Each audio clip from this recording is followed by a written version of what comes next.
messieurs, bonsoir. Merci de vous joindre à nous pour l'entretien de la semaine. Notre invité reçoit ce soir la ministre de l'Éducation nationale, Nouria Benrabrit, qui vient de présenter cette semaine la nouvelle stratégie sectorielle de son département pour la prévention et la lutte contre la violence en milieu scolaire. Un phénomène dangereux qui mine évidemment la construction d'un climat scolaire serein. Une nouvelle phase qui s'impose donc dans la feuille de route de la réforme du système éducatif. Nous parlerons d'ailleurs de la mise en place d'un dispositif d'évaluation pédagogique plus adapté, prévu pour l'année scolaire en cours, et des différentes actualités qui animent le paysage de l'éducation nationale dans notre pays. Madame Nouria Benrabrit, bonsoir, merci d'avoir accepté de répondre à nos questions. Merci à vous, bonsoir et Azul Filaoun. Alors, lutter contre la violence en milieu scolaire de façon globale et permanente, cela a déjà été proposé, sans grand succès par le passé. Qu'est-ce qui fait qu'aujourd'hui, votre stratégie sera plus pertinente ? Alors, plus pertinente, on verra ça sur le terrain. Mais en tout cas, notre volonté aujourd'hui, c'est de faire une approche globale donc, de ce phénomène qui, aujourd'hui, est considéré comme ayant atteint un seuil intolérable. Alors, il est évident que le niveau de tolérance est lié aussi à l'évolution de la société. Et ça, c'est le point positif. Et le second point positif, c'est la médiatisation importante autour de n'importe quel phénomène qui se déroule dans n'importe quel point du pays et qui a constitué effectivement un point d'alerte. Donc ces deux phénomènes nous ont amené, nous, à devoir concevoir un programme d'ensemble qui puisse prendre en ligne de compte toutes les dimensions. Alors, je dis tout de suite que nous ne sommes pas dans l'approche de la recherche du coupable. Notre objectif à nous, il est d'abord de type éducatif et pédagogique. C'est ça qui est fondamental. Et un traitement de fond, donc. Un traitement de fond. Alors, quand vous parlez effectivement de traitement de fond, c'est que nous, on part de l'hypothèse pour que des apprentissages puissent s'organiser dans un établissement, il faut un climat scolaire favorable. Donc, la conséquence est quels sont les dispositifs qu'on met en place pour créer ce climat scolaire favorable.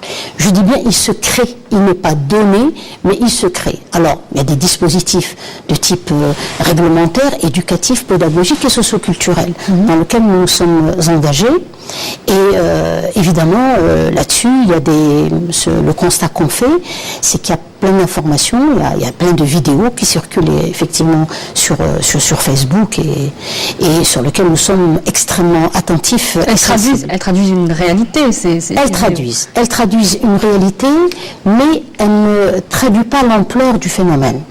Alors, toutes les enquêtes qui ont été menées, et particulièrement celle qui a été menée par notre secteur en 2014 et que nous avons actualisé en 2016, donnent un taux extrêmement faible lorsqu'on les met au prorata du nombre d'élèves.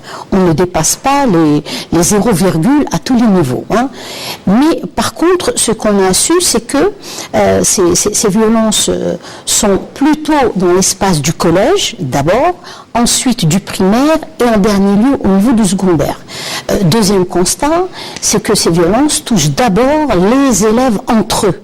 Et en deuxième position, élèves-enseignants, et c'est vraiment en troisième position que nous avons violence enseignants-élèves. Entre enseignants eux-mêmes. Voilà. Et troisième élément, c'est que la nature des violences, elle est d'abord de type verbal, même si on sait qu'effectivement le verbal prépare les conditions d'une montée en cadence et qui va vers de la violence physique.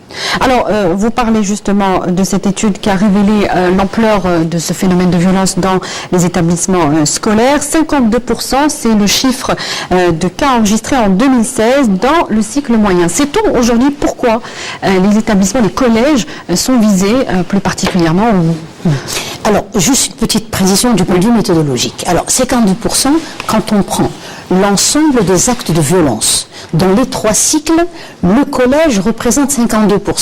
Ce n'est pas 52% par rapport à la population globale. Mais sur les cas qui ont été évidemment qui ont été notifiés, 52% c'est le collège. Alors tout le monde sait que le collège c'est le moment de l'adolescence, c'est le moment où il y a une adaptation à d'abord sur le plan de l'organisation pédagogique, il y a plusieurs enseignants, alors qu'au niveau du primaire il n'en avait que 2. Il avait l'enseignant principal qui était l'enseignement d'arabe et celui qui intervient en 3e année c'est le professeur de français. Il arrive donc dans le collège, il est encore jeune, il est en face d'une foultitude d'enseignants. 3e point, il est dans un espace finalement où il y a plus d'élèves par rapport à l'école primaire. Et le 4e point, c'est l'âge de l'adolescence, l'âge de la détermination d'une personnalité et de son affirmation. Donc vous voulez dire quelque part que c'est un peu normal que la violence s'exprime à ce palier précis de la scolarité.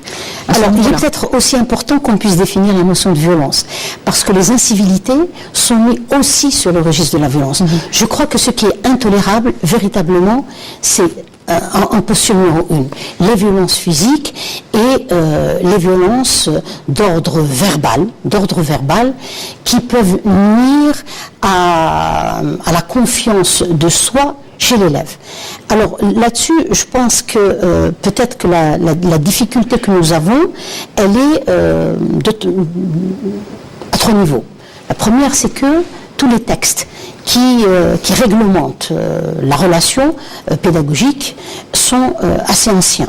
Si on prend la communauté éducative, elle date de 1991, et une circulaire qui est plutôt vague sur la problématique justement de la violence. Donc nous sommes aujourd'hui en plein dans la nécessité, de l'actualisation des textes, c'est ce que nous proposons justement dans la stratégie.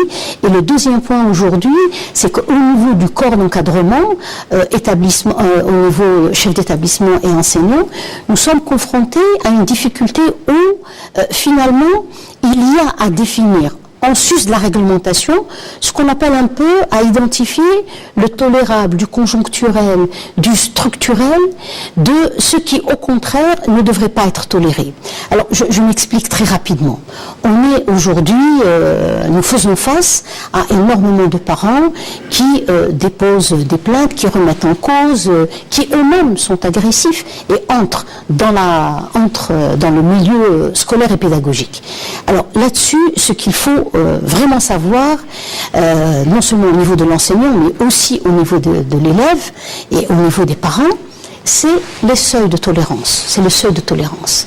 Alors, il y a parfois des actes que commettent des élèves, soit dans la classe, soit dans la cour, qu'ils commettent pour la première fois. Alors, c'est la formation, en tout cas, au niveau du corps d'encadrement, à la problématique de l'acceptabilité et à la problématique de la médiation qui permet de ne pas toujours envenimer une situation qui, au départ, aurait pu être gérée autrement. Alors cela revient peut-être sur la médiation que vous avez prévue dans la stratégie, on va y revenir, mais avant, dans le cadre de la prévention, dans cette stratégie globale de lutte contre la violence, est-ce que justement la communauté éducative est déjà sensible, voire sensibilisée et surtout formée pour intervenir, sachant que, toujours selon la même étude de votre département, sur 6500 cas de violence enregistrés en 2014, 2600 cas de violence ont été exercées entre fonctionnaires sur élèves et 700 autres entre fonctionnaires eux-mêmes. Alors, vous savez, on peut trouver aussi d'autres chiffres. Moi, je crois qu'aujourd'hui, ma crainte très sincère, c'est que tout le monde soit sur le même axe qui est la recherche du coupable. Nous pensons que cette démarche est une démarche qui ne pourrait qu'aboutir en fait à un chemin sans issue lorsqu'on cherche le coupable. L'institution scolaire et l'école est un établissement humain dans lequel, qui s'organise autour de relations dont l'essentiel, c'est la relation pédagogique, les apprentissages. Alors, dans ce lieu, qui devrait être effectivement un lieu de construction des amitiés pour les élèves et un lieu où l'enseignant, avec les élèves, est dans une relation d'enseignement-apprentissage.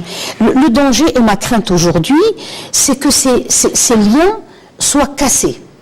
à force de mettre l'accent sur la dimension de violence, à force aujourd'hui... Vous pensez que c'est exagéré? Moi, personnellement, je pense que c'est exagéré, mais c'est exagéré parce qu'aujourd'hui, il y a une véritable évolution dans la perception de ces actes de violence. Il n'y a pas très longtemps, je veux dire, quand un élève recevait une petite tape sur les mains, était considéré comme faisant partie pratiquement du métier d'enseignant. Et nous avons même entendu des parents qui disaient « faites de nos enfants ce que vous voulez ». Parce qu'on sait qu'il y a eu des dérives. Il y a eu quelques dérives, mais il ne faut pas prendre la dérive comme étant la norme. Donc il est important de faire preuve là-dessus de sagesse, mais avoir aussi en tête que lorsque nous avons près de 28 000 établissements, que nous avons près de 700 000 fonctionnaires, que la réalité dominante, ce n'est pas la réalité qui, elle, est dominante sur le plan médiatique, ou y compris quand nous recevons, bien évidemment, des demandes. Je pense que faire preuve, là, non seulement de sagesse, mais faire preuve aussi d'un sens de la mesure. Elle est fondamentale, la preuve du sens de la mesure, parce que nul n'a intérêt aujourd'hui d'électrifier les relations qui doivent être des relations, certes, de respect et de confiance en l'autre au sein de l'établissement, mais à force de pointer du doigt à travers ce que nous sommes aujourd'hui en train de voir, une partie contre une autre ne travaille pas justement cet objectif que nous souhaitons mettre en œuvre, qui est celui de créer un climat scolaire favorable aux apprentissages. Alors toujours dans le cadre de cette stratégie sectorielle, vous y avez associé beaucoup de partenaires, tous les responsables des secteurs, des experts et spécialistes en la matière, des représentants donc des secteurs partenaires, aussi des responsables des organisations syndicales, associatives. Est-ce que c'est une manière aussi de dire que cette violence dans le milieu scolaire est un échec partagé et pas seulement celui de l'école? C'est la responsabilité, elle est partagée. Et cette responsabilité partagée, si dès le départ, lorsqu'on souhaite faire une stratégie, tout le monde n'est pas associé, on attend tout à un moment donné de l'école. Et quand on attend tout de l'école, on attend en fait des mesures coercitives. Or, ce n'est pas ça du tout, notre propos. Notre propos, qui est justement partagé par l'ensemble des partenaires sociaux et en même temps par les autres secteurs institutionnels, c'est de dire aujourd'hui qu'est-ce qu'il faut prendre. Oui, des mesures réglementaires. Il faut que tout un chacun sache quels sont ses devoirs et quels sont ses droits. Mais en même temps, il faut absolument aller vers des mesures d'ordre pédagogique. Alors quand on dit d'ordre pédagogique, le vivier ou le potentiel d'une population violente réside en grande partie vers cette frange de population qui est en situation d'échec scolaire. Alors si on ne prend pas très sérieusement en charge la problématique de l'échec scolaire, nous ne pourrons pas faire un traitement de fond. C'est ce que nous sommes en train de mener aujourd'hui à travers la politique de remédiation pédagogique, dans le cadre pédagogique. On va y venir. Et donc en matière de prévention, quelles sont concrètement les initiatives qui seront prises dans cette stratégie?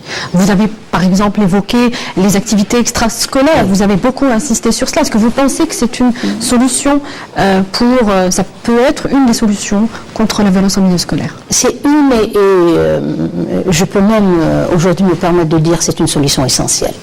À cet âge où on a besoin de courir, à un âge où on a besoin de s'exprimer, faire du théâtre scolaire, c'est une façon aussi de pouvoir résoudre un certain nombre de questions sous le format de la représentation. Alors, quand vous faites du théâtre scolaire, quand vous faites du sport, quand vous êtes dans des clubs où l'amitié entre les élèves se construit dans ces types d'activités et qu'il faut absolument encourager.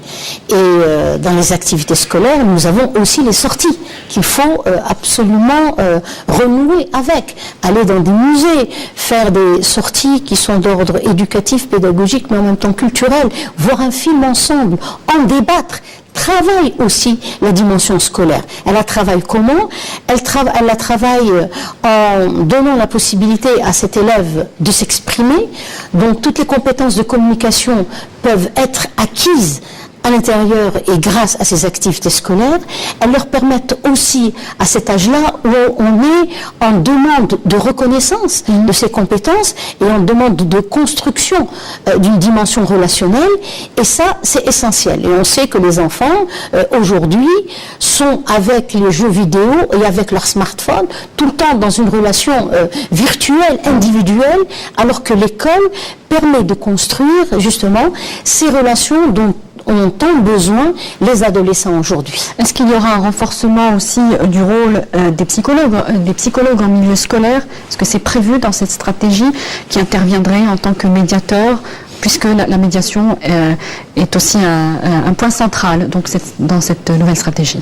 Alors, vous savez, des psychologues, nous en avons, non seulement au sein des unités de dépistage, les UDS, mais nous avons également parmi les conseillers d'orientation scolaire et de guidance. Alors, ce qu'il y a aujourd'hui avec la stratégie, c'est une sorte de réorientation. Parce que, dans la réalité, il y a eu, si je prends les conseillers d'orientation et de guidance, une sorte d'effet pervers dans la mise en œuvre de leur mission, c'est que aujourd'hui, leur mission est plus axée dans la recherche de statistiques, dans un accompagnement plus de type administratif que véritablement de type socio- et psychopédagogique, et qui est en fait leur vrai rôle. Nous sommes en train de revisiter, en tout cas les missions, pour que ces personnes puissent véritablement accompagner. Et nous sommes aujourd'hui, y compris avec les inspecteurs, en train de les former à la problématique de la médiation et les enseignants à la problématique de la maîtrise de la classe. Vous savez, maîtriser une classe, aujourd'hui, c'est une professionnalité. Vous avez des jeunes enseignants qui arrivent, qui se retrouvent avec une trentaine d'élèves en face. Comment faire avec la diversité? Comment faire avec la pluralité? Ça, c'est un accompagnement, c'est un défi, et il faut de la formation pour cela. Alors pour les mesures coercitive, parce qu'il faut aussi agir avec fermeté lorsqu'il y a des dépassements et que la prévention a échoué, en tout cas dans certains cas. Donc pour les mesures, disons, plus musclées, il y a cette convention cadre avec les ministères de l'Intérieur et de la Défense nationale. À l'époque d'ailleurs de la signature de cette convention, le ministre de l'Intérieur avait utilisé des mots très durs et parlé de tentative de déstabilisation de l'État pour donc qualifier la situation dans les écoles et a parlé d'assainir la situation. D'autres commentaires là-dessus? Alors en fait, c'est aux alentours de l'école et non pas à l'intérieur. Oui. À l'intérieur, c'est le règlement intérieur. Voilà, les établissements scolaires sont évidemment régis par les fonctionnaires de l'éducation nationale.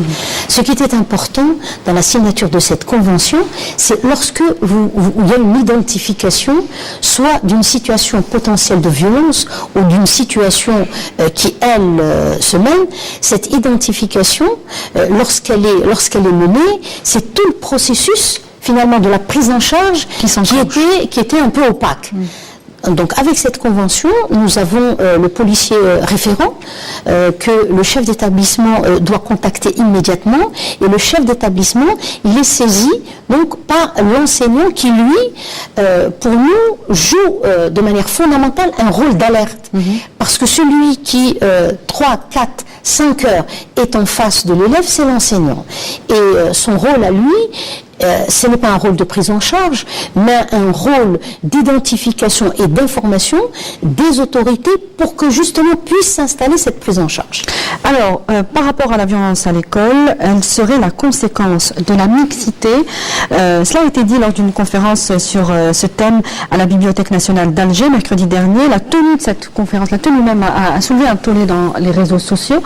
Est-ce que la mixité en Algérie pourrait être remise en question, puisque des conférences de ce type se tiennent à la Bibliothèque nationale notamment? Je crois que ça prouve au contraire à quel point la liberté de penser, de s'exprimer existe dans notre pays. C'est un point de vue qui a été avancé. Il a également exprimé un certain nombre d'arguments et je crois que tout un chacun est libre de le faire. Pour ce qui concerne le secteur de l'éducation, la mixité est une chance. Et si je dis que c'est une chance, c'est parce que le respect de l'autre, le respect de l'altérité commence d'abord par le respect de l'autre sexe. Et cette chance que nous avons, à travers tout le système éducatif, qu'il y ait une mixité, même si on sait que dans la classe, c'est une mixité, ils sont côte à côte, mais en fait, la mixité, ça se travaille aussi à travers des sujets, à travers une pratique théâtrale, où on les amène tous les deux à agir ensemble. C'est fondamental pour lever les préjugés avec lesquels souvent vient le garçon. Alors quand on a dit ça, je ne remets pas en cause le fait qu'effectivement, au niveau du collège, il y a une situation un peu particulière parce que le taux d'échec et de déperdition chez les garçons est important au niveau du collège. Ça signifie qu'il faille une discrimination positive en sens inverse, c'est-à-dire une véritable attention qui soit émise vis-à-vis des groupes qui sont en situation d'échec. Est-ce que c'est particulier à l'Algérie? Non, c'est pas particulier. C'est lié, encore une fois, quand on a dit la situation particulière donc de l'adolescence. Mais ce qu'il y a, c'est que ailleurs, c'est pris en charge très tôt. Et chez nous, nous sommes en train de le faire. On est en train de se doter des dispositifs et des moyens qui nous permettent véritablement de donner donc des instruments à l'enseignant pour pouvoir agir et gérer ces situations d'échec, d'abandon, de déperdition. Alors vous avez évoqué l'échec scolaire qui pourrait expliquer le phénomène de la violence. Votre département, encore une fois, a révélé les difficultés d'apprentissage qui peuvent être à l'origine de la déperdition scolaire. Faut-il aujourd'hui tout revoir finalement ? Tout revoir, non. Ce qui est important, c'est qu'il y ait des points d'appui dans ce que nous sommes en train de faire aujourd'hui, qui est l'amélioration de la mise en œuvre de la réforme. Donc on est bien dans la réforme de 2003, mais une douzaine d'années après la réforme, il était nécessaire de procéder à des réarticulations, à des réajustements. Parmi les réajustements importants, le fait de revisiter les programmes scolaires, le fait de revisiter également les manuels scolaires était important, mais il manquait une dimension qui était celle aujourd'hui, lorsque l'enseignant a identifié et diagnostiqué les difficultés de l'enfant. Qu'est-ce qu'il y a lieu de faire ? Il y a évidemment à pouvoir organiser des séances de rattrapage et de remise à niveau. Or, ce qui était absent là-dedans, c'est de savoir exactement où se situent ces difficultés. Nous avons mené pendant toute l'année 2015 et 2016 une très grosse enquête qui a concerné les copies d'examen de la 5e, du BEM et du baccalauréat à propos de 4 matières, donc 3 qui concernaient au niveau du primaire. C'était la langue arabe, c'était les mathématiques et le français, et nous avons évidemment ajouté la langue tamazight. Alors, au niveau des 4 matières, les experts donc des universités algériennes, avec les inspecteurs et les enseignants, ont identifié toutes les erreurs. Et à partir de cette identification, des typologies ont été élaborées. Et sur la base des typologies, aujourd'hui, sont en train de se construire donc une série de portfolios qui mettent l'accent sur, à partir du moment où il y a une erreur, par exemple en mathématiques, une difficulté au niveau de la numération, qu'est-ce qu'il y a lieu de faire ? Et ce qu'est-ce qu'il y a lieu de faire est en train de s'établir. Et donc aujourd'hui, on a identifié où se trouvent exactement les lacunes qui se répètent, disons, assez fréquemment. C'est ça, il y a de la récurrence. Donc en avril, nous sortons vraiment une série de guides méthodologiques qui vont être mis au service de l'enseignant et sur lesquels il y aura de la formation. alors où on donne des exemples extrêmement précis au niveau, donc encore une fois, de la langue arabe, des mathématiques, du français et de tamazight. Alors, pour l'évaluation pédagogique de l'élève, la note chiffrée est souvent pointée du doigt. Est-ce qu'on s'oriente vers donc un autre modèle d'évaluation? Alors, nous avons finalisé la première étape d'une consultation nationale justement sur le système d'évaluation pédagogique.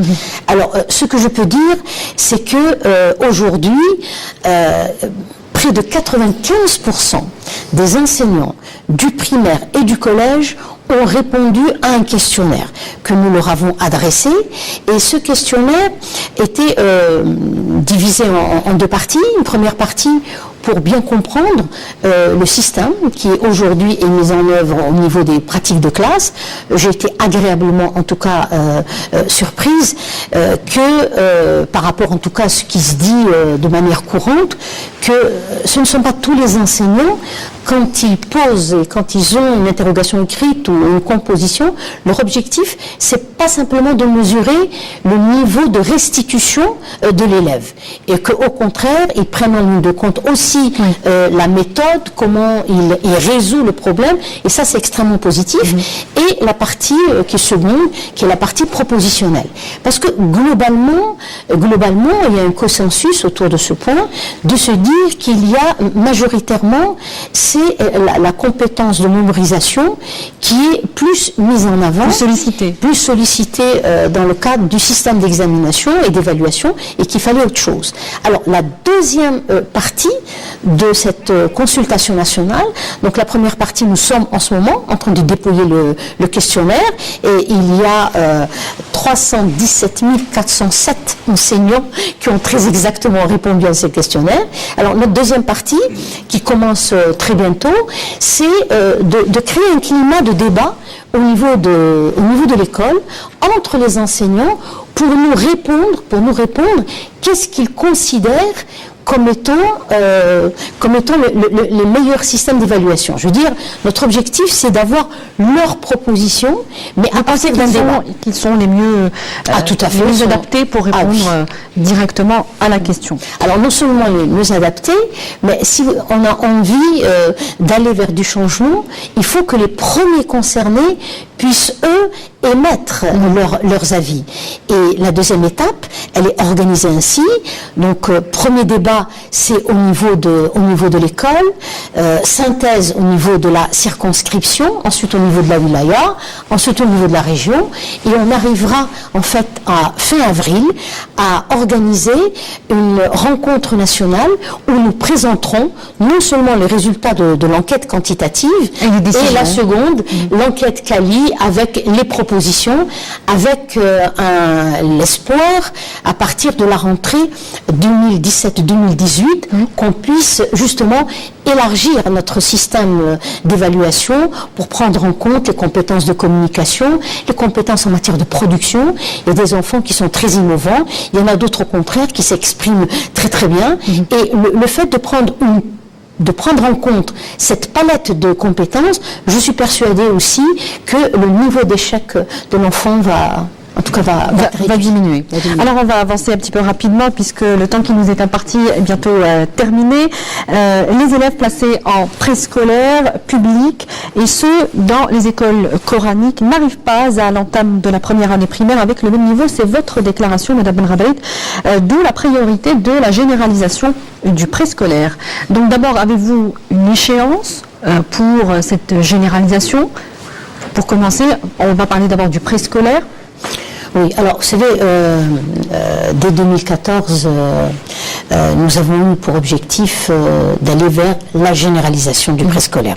Alors cette généralisation du préscolaire, elle vient tout simplement de résultats d'études qui ont été menées de par le monde, qui dit qu'un enfant mieux préparé réussit mieux sa scolarité. Et fort de ce point, et fort d'un second également, c'est qu'aujourd'hui, l'UNESCO, lorsqu'elle produit des statistiques sur les pourcentages de scolarisation, elle prend en ligne de compte ceux qui le sont entre 5 et 6 ans.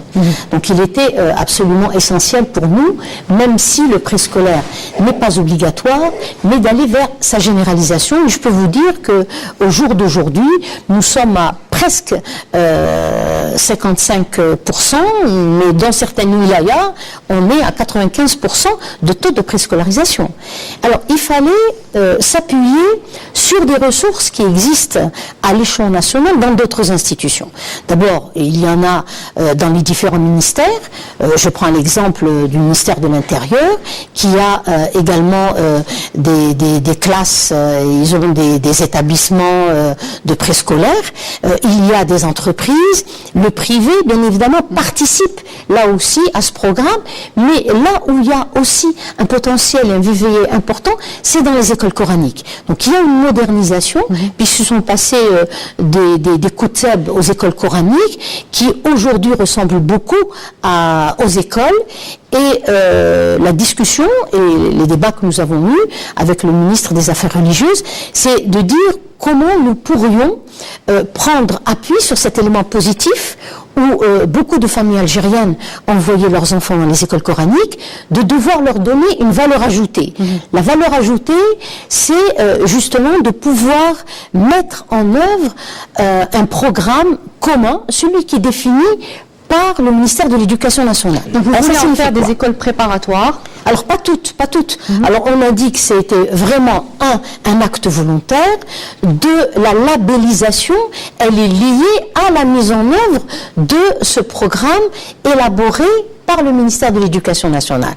Mais il n'y a pas d'obligation. Les écoles coraniques continuent, bien évidemment, à faire ce qu'elles ont toujours fait. Et ceux qui ont annoncé la fermeture à terme des écoles coraniques ont eu tort. Ah non, complètement tort, et ce n'est ni notre intention, ni notre vœu, ni celui du ministre des Affaires religieuses. Alors, dernière question, Madame Nouria Ben Rabrit, le nombre d'élèves aux besoins spécifiques pris en charge dans les établissements scolaires ont été multipliés par 7. Effectivement, les chiffres augmentent, mais on parle toujours de maintien de l'élève handicapé et non pas d'une vraie prise en charge pédagogique dans les établissements scolaires. Votre commentaire là-dessus?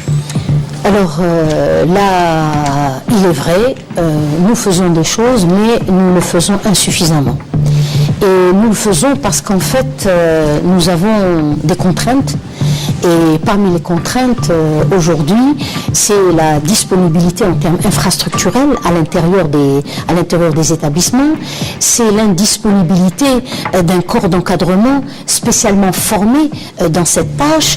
Les contraintes, c'est aujourd'hui, avec le ministère de la Solidarité, une diminution du nombre des auxiliaires de vie scolaire, donc des AVS, mais nous avons quand même des atouts. Alors les atouts, c'est une société civile extrêmement dynamique, donc des associations de parents d'enfants ayant un handicap particulier. Alors parmi les atouts aujourd'hui, c'est les parents qui ont pris conscience que par rapport à il y a quelques années où les parents étaient honteux, mais aujourd'hui ils assument complètement cette différence, et nous mettons l'accent effectivement sur la cohérence. Et le troisième aujourd'hui élément, c'est que du point de vue social, il y a une plus grande prise de conscience sur le fait que la différence qui est portée par ces enfants ayant un handicap peut constituer un élément positif justement dans la reconnaissance de l'altérité. Alors aujourd'hui, au niveau des établissements, nous avons signé en 2014 un arrêté interministériel avec le ministère de la Solidarité, et c'est ce qui explique cette multiplication par 7 des chiffres. Mais nous avons organisé ensemble un atelier, et notre objectif, c'est de démultiplier la sensibilisation. Nous avons dans des écoles un corps d'encadrement qui n'est pas préparé et qu'il faut absolument sensibiliser. Et on le sait, certains enseignants ou même chefs d'établissement, il est arrivé qu'ils refusent des élèves aux besoins spécifiques. Est-ce qu'il y aura une fermeté sur ce sujet-là? Elle sera d'abord de type pédagogique et d'accompagnement. Vous savez, quand vous avez un enfant autiste dans une classe ordinaire, il faut un accompagnement extrêmement serré. Et quand on dit qu'il faut un accompagnement, et il faut aussi des moyens financiers.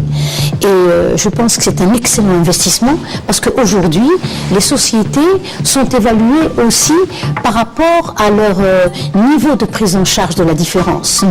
Et pas simplement, aujourd'hui c'est un acquis, nous avons plus de 98% d'enfants scolarisés et nous allons aujourd'hui être évalués justement sur notre capacité à pouvoir intégrer ces enfants et dans le cadre des objectifs de développement durable qui ont été définis par l'ensemble des pays avec notamment l'UNESCO, notre objectif aujourd'hui c'est d'inclure ces enfants. Alors vous savez que ils sont passés d'une phase d'exclusion, une phase d'intégration qui était celle d'avoir des classes spéciales à l'intérieur des écoles.